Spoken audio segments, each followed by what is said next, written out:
For today's cup of coffee, we're on this theme, seriously, of positive, supernatural, paranormal things. It's about time. Well, you can't do the positive things all the time. But you can't do the dark things all the time.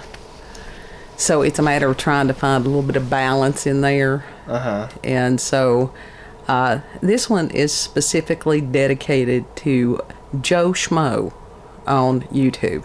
Yeah. And he's our buddy, and we love him dearly. We love all our viewers, but Joe is just special. He's special to us. He is. And all of y'all are special, though. He actually has our phone number, so he can call and we always enjoy hearing from him, and he's just a very unique individual, and he does need continued prayers because he's had a rough go of it lately. Mm-hmm. He most certainly has. So, Joe, buddy, this one's for you. And we're going to be talking about stories of divine intervention. Ooh. And since I have found some sources for these, hopefully they will not be that far in between. And I know there's people that they're like, oh, I just want to hear the conspiracy stuff. We are random. Yeah. It's even in the description. Randomness that is random. Yep. Paranormal, supernatural, whatever, random. Yep. So, and these come from a variety of sources. And this first one comes from the Sun Journal and is by Mark LaFlamme and was written or is updated January the 22nd of 2022. This was interesting, and this comes from Lewiston, Maine. Police and public work crews were credited for saving the life of a man who lost his arm in an apparent workplace accident. Witnesses said that shortly after 9 a.m., a man was seen stumbling along Maple Street carrying his severed arm. Didn't you tell me about that? This was it, which had been cut off near the shoulder. Oh, fuck. Public works crews who were in the area stopped to help and called police and rescue crews. Workers quickly applied a tourniquet while waiting for medics to arrive. Well, if it's there near the shoulder, what the hell is there to tourniquet? The bicep? No, at the shoulder. That's above the bicep. Anyhow, it says the victim, who was described as a young man, and they later found out that he was 25, supposedly had lost his arm in an accident with a bandsaw. Now, I don't know how in the hell that happened. I mean, he must have tripped or something. Ooh, yeah. And no. That says that physically uncomfortable. Yeah, really. The director of Lewiston Public Works said that the two workers who came to the aid of the victim were both arborists trained in the use of tourniquets. You know what arborists are, right? No. Tree cutting. Oh. And oh, hell yeah, you better, if you cutting trees, you better know about tourniquets. Yeah. We have seen what a chainsaw can do to a knee. Oh, God. Yeah, that was interesting. And it says, she said... It was horrible. It had to be divine intervention because two of my best guys just happened to be there sanding sidewalks. It couldn't have been better guys for this kind of situation. I really hope it made a difference for that guy, unquote. And the victim was expected to survive, but some of the other stories, they don't know whether they were going to be able to reattach the limb. Yeah. No pun intended, limb, arborist. Sorry. Dark humor. Dark humor. You put that back. You put that back right now. Oh, then the other one comes from... Nobody gave you permission. It was so there. It was just there, and I took advantage of it. You put it back. You put that right back. The second one comes from ABC News, and this is by Bill Hutchinson, and was from October 11th, 2021. And it's an article entitled, "It's a Miracle," Mom Says, of man who found lost son in the woods. And when Tim Hoffman learned during Bible study about a toddler missing in the thick woods of southeast Texas, he said God told him to go and search for the child. And people will scoff at that. Now, me in my life, that has happened lots. Lots and lots. And when God speaks, you better listen, I'll tell you that. Yeah.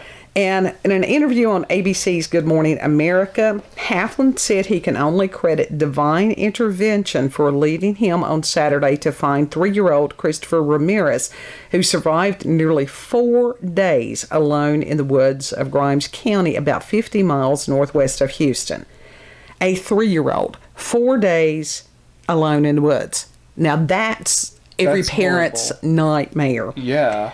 And the boy's mother had stated it's a miracle. That's about all that she could say. Yeah. And after hearing of the child's disappearance, Halfland said he went to the woods around 11:45 on that Saturday near his home in Plantersville. After searching for a while, he said he heard what sounded like a child's whimper. And he stated, "Christopher, is that you?" And then he said he speaks again like, "Whoa." And this is the Halfland. He's like, "Whoa, praise God." Halfland said Christopher was calm and healthy. And Halfland stated, quote, "I don't know what to make of it. All I know is he was found safe. When I picked him up, he was still talking. He wasn't shaking. He wasn't nervous.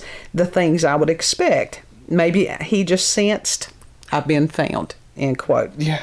And before meeting with Nunez, the mother, Halfland was shown a photo of the smiling little boy after he was reunited with his mother. And Halfland said, "That's what it's all about right there. That's why everybody was praying. That's why God laid it on my heart to go look, to reunite that boy with his mother," end quote.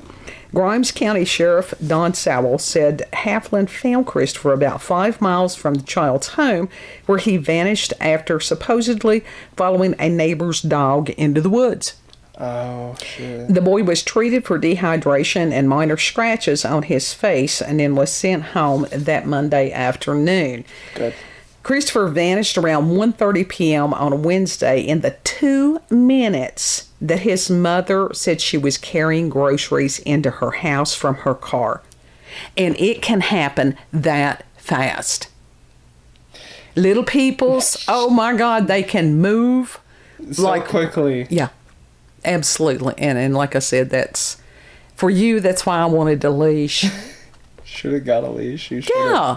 I mean, it was just one of those harness things. I don't know whether people thought that I was going to put you on like a dog collar, and it's like, no. But they do have leashes for small people that they're sort of like a backpack type thing. Mm-hmm. Monkey. Yeah. Monkey backpacks. Well, yeah, they've got them in all different varieties. So, but that is a hell of a lot more safe than expecting a mother to hip a kid 24/7, especially if you're trying to do housework or, carrying groceries and stuff like that. That's just crazy. Yep. So, anyhow, but it can happen that fast. And the sheriff's office immediately organized a search party after a neighbor told them that she saw the little boy follow a dog into the woods. Well, now, why didn't the neighbor sit there and go, why didn't they be like, "Hey, your kid's run off"? right? It's small child by itself going into the woods. Yeah. Completely ignore it. Shoo. Anyhow, it says using drones, aircraft, canine units, and numerous volunteer searchers on foot, the rescue party combed the woods night and day, but they turned up no sign of the child. And so Mr. Halfland, again, who through divine intervention was sent, he states, "I think the story is do not give up hope. Even though things look bleak, there's always tomorrow," end quote. I like that. Oh, yeah. Got to put you where he wants you. Mm-hmm. And we got high-lows here. We don't know what he wants. He wants attention. So that's that noise that you hear in the background. That is Cat. His gigantic purrs. Well, he's a gigantic cat. Yeah, 20 plus pound. You're close part Maine Coon. You're close to 30 pound, my dude. So you're a big ass cat. And for our last story this evening, this comes from a website that I found really cool, and I subscribe to this one, and it's called God Updates, and it's got a lot of positive things, and they have a lot of different accounts of people having divine intervention interaction with angels, stuff like that. So that's Right. really cool. That'll be a resource for me. Yeah. And this one is by Mel Johnson from October 31st, Halloween, 2016, and it's entitled Biker Knows Guardian Angel / Divine Intervention Saved Him in Crash. And this one is actually fairly close to home where this happened. It says, after a nasty motorcycle accident left Kevin Diepenbrook. They would give me a name. They would give me a name. At the bottom of a steep embankment, 105 feet below the highway, he thought for sure this was the end. No one could see him, no one could hear him, and cell phone service was non-existent in the remote area. Of course. Stereotypical. So he says then suddenly everything changed, and the biker credits God and angels for saving him that day. And buddies Kevin and Phil decided to take their motorcycles for one last ride of the season. Of course, it was there in October. And they chose a stretch of road in Knoxville, Tennessee, Highway 129. It's also called Tail of the Dragon. Now, near here, we have a part of that that's called Back of the Dragon. Yeah. And it is a wonderful road for motorcycles, not so much for the cars. No, the cars. Because it's hairpin turns up and down. Yep. And the poor little ghetto-mobile struggles. It does more than struggle. And especially if you meet one of these big-ass trucks coming down the other You side. might as well just close your eyes and pray and be like, okay, this is it, God, take me home. That is it. Well, it's prayer all the way up and all the way down. Because one side you've got mountain. That's it. And then the other side you've got... Drop off. It drop cliff. off totally. And you don't know if the trees would... Catch you. Yeah. So it's rough. One of these days... And there's no way you could get a tow truck up there either. Probably not. Probably not, because that was That'd have to close the whole horrible. damn road. Yeah. Well, we were coming down off of there one time, and they did have the road closed for a reason. I don't remember whether it was that there. I think it's where they had been a sudden storm, and it was bad. It was bad. So we understand. One of these days, we'll take a road trip when it gets warm, just for shits and giggles to show these people what this road is like. Yeah, I just want to drive around. That's all I want to do a lot of the time. Well, it's been a while since we've been to Tazewell, so we could go over there and see what's changed in the years. I don't want to go to Tazewell. I just want to drive around. Well, we can include that, and we'll show you what the back of the dragon looks like. And anyhow, these guys were going down the tail of the dragon, and unfortunately, disaster struck. And Kevin states, quote, Phil had lost a bit of control, and I was probably a little too close, and we collided, and we went toppling down the embankment. Shit. Now, his best friend, Phil, did not survive the crash. And Kevin said, so many different things came together to allow me to survive, end quote. The collision launched Kevin 105 feet down the steep embankment, and he was out of sight from motorists. He tried to scream for help, but all of his cries were drowned out by the road noise. Oh my God. And he stated, whenever I heard a bike that had a quiet exhaust, I tried calling out for them, end quote. And he lay there injured for more than a day. And of course, his hope was dwindling.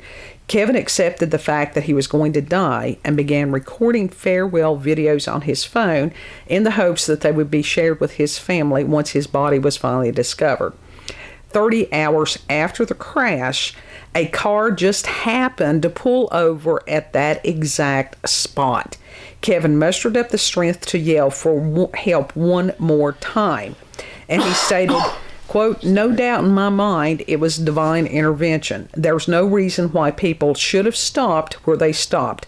There was no reason after 30 hours that I had enough voice for somebody to hear me, end quote.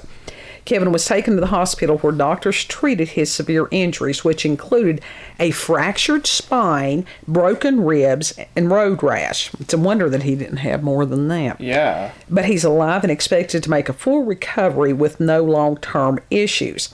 And both Kevin and his wife know who to thank. Kevin's wife, Courtney, had stated, God definitely had his hand over him that day.